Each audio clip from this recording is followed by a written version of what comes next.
ఆఖరి అంచుకి చేరుకుని కంగారు పెట్టమకు జాని చీకటి మొగ్గని కోరుకుని కొత్త ఎత్తులో కొంగు తమ్మత్తులో నక్కి నక్కి చూస్తే ఏం చేయను మెత్త మెత్తగా గుమ్మెత్తి వట్టుగా నన్ను హత్తుకుంటే ఏం కాదు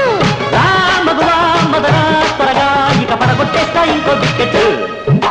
హే పిల్ల హల్ల పిల్లగా బిగి బిగం సన్నంతం 1 బై 2 1 బై 2